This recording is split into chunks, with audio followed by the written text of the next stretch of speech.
He said she's not breathing, but the teacher said she's faking it. Why shut it out that fast?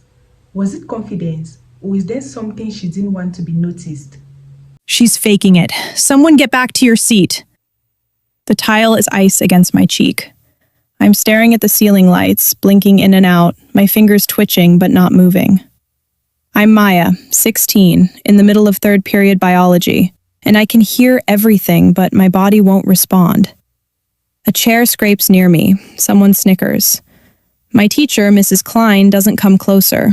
She just folds her arms like this is another stunt. You've done this before, Maya. Get up. My chest tightens harder. I try to speak. Nothing. Not even a whisper. Then the door slams open. Footsteps. Fast. A paramedic drops beside me, fingers pressing into my neck, his voice cutting through the room.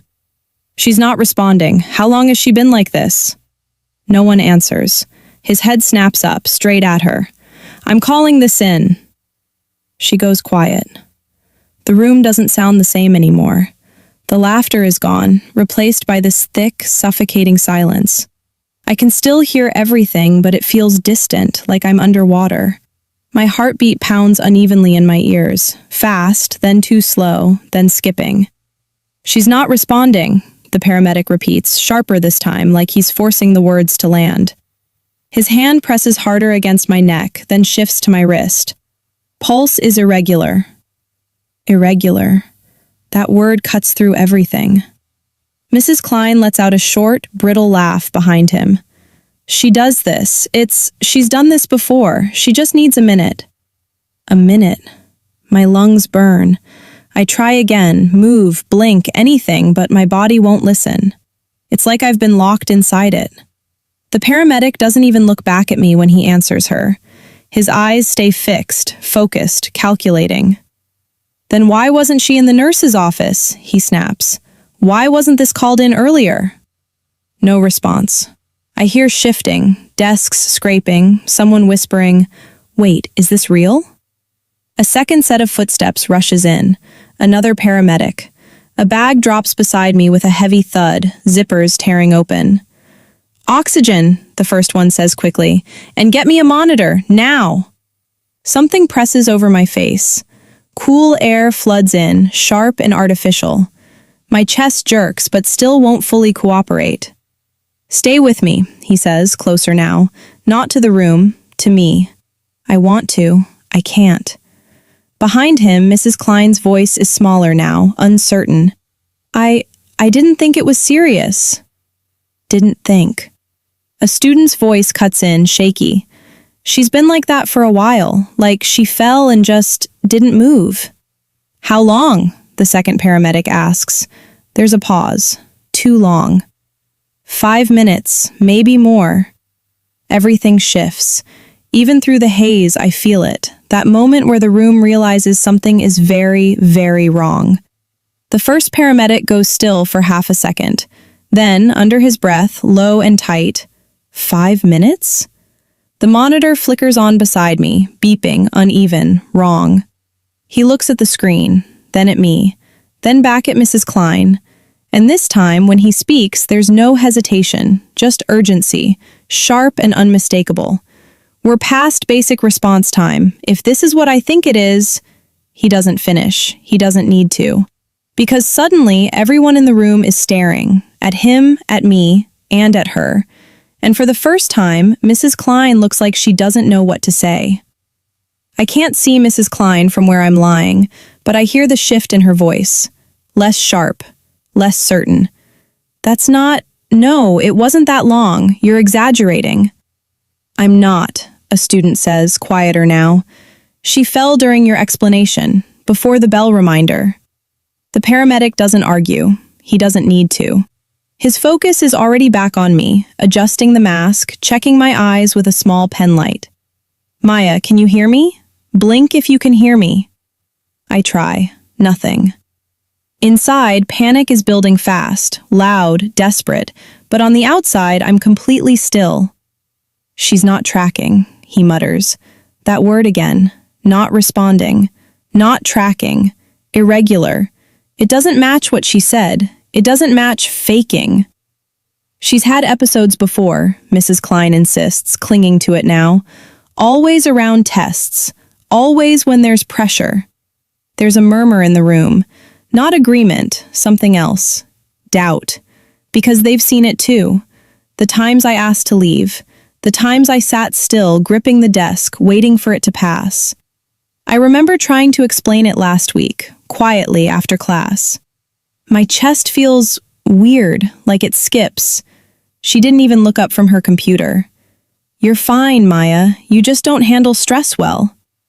Back in the present, the monitor beside me lets out a sharp, uneven beep. The paramedic's head snaps toward it, and his expression changes. That's not stress, he says flatly. The second paramedic leans in, eyes locked on the monitor.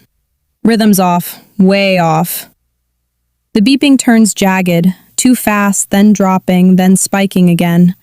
Even without understanding it, everyone in the room can feel it's wrong. BP's dropping, the second one adds. Suddenly, the space tightens. Desks scrape back faster now. Someone near the window starts crying quietly. Mrs. Klein steps forward like she needs to reclaim something. I told you, she's been doing this for weeks. She goes to the nurse, comes right back. There's nothing in her file. The first paramedic finally looks up at her fully. Not rushed this time, direct. Then she needed evaluation, not dismissal. He's not just correcting her, he's calling it out. If she ignored this on purpose, how far did it actually go? That lands. A student near the back blurts out, She asked to go like 3 times this week. You said no yesterday. Mrs. Klein turns sharply. Because she abuses it. Or because something's actually wrong, the paramedic cuts in, already pulling out more equipment. We don't guess with this. The oxygen mask shifts as they reposition me. My arm is lifted, something tight wraps around it. Numbers, readings, more words I can't follow, but the tone is clear. Urgent. Too urgent. Prep for transport, the second paramedic says. There's a pause, just a fraction of a second, but it's enough, because everyone hears what that means. This isn't a scene. This isn't a warning. This is real. The first paramedic glances at the monitor again, then back at me, his jaw tightening. If we're right about this, he says quietly, almost to himself, this delay just made it a lot worse. The gurney wheels rattle over the tile as they lift me, straps tightening across my chest, my arms still useless at my sides. The ceiling lights slide past in a blur as they rush me out of the room. No one laughs now. The hallway explodes into motion, doors opening, voices overlapping, the distant echo of the siren growing louder. Someone calls ahead, clearing the way. Behind us, the classroom doesn't move. It freezes. What happened in here? A voice demands, firm, controlled. The principal. Silence answers him at first, then shifting, uneasy breaths, eyes turning. It was sudden, Mrs. Klein says quickly, her voice trying to regain its authority. She just dropped. I handled it. A beat. Then, from somewhere near the back, you said she was faking. Stillness. No, I said she's had episodes. You told everyone to sit down, another student cuts in, louder now. You didn't even check her. The words stack up, one over another, building pressure. She asked to go to the nurse yesterday. You said no. She said her chest hurt last week. That's enough, Mrs. Klein snaps, but it doesn't stop them. Because something has shifted. Permanently. A phone lifts, hesitant at first, then steadier. I recorded it, a student says. The principal's eyes lock onto the screen being handed to him. On it, my body hitting the floor. Her voice clear as day. She's faking it. The room goes completely silent. The principal watches, doesn't blink, then lowers the phone slowly. And when he speaks, his voice is colder than anything before. We need to know exactly what condition she's in, right now.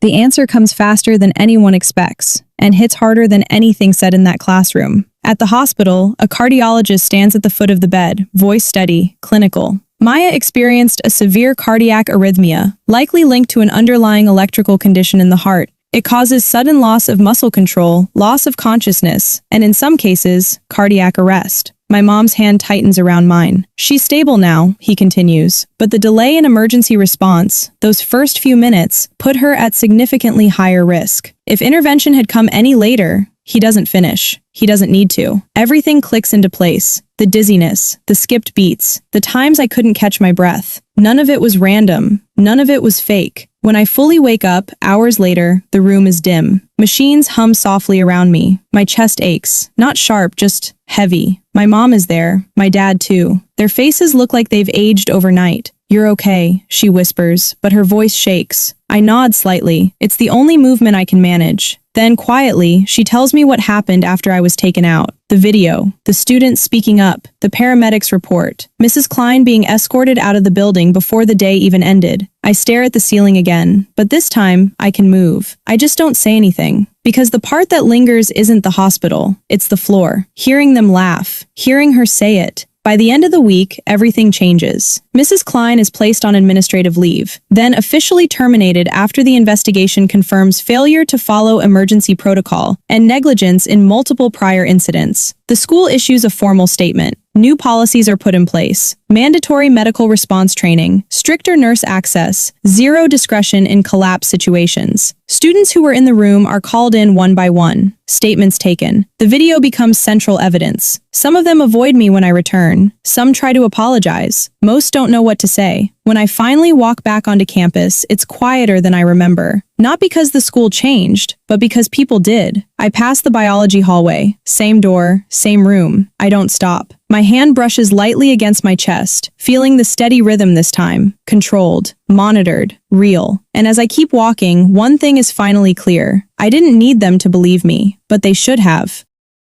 If one call like that can be ignored in a whole classroom, how many others get dismissed the same way? And who decide what counts real before it's too late?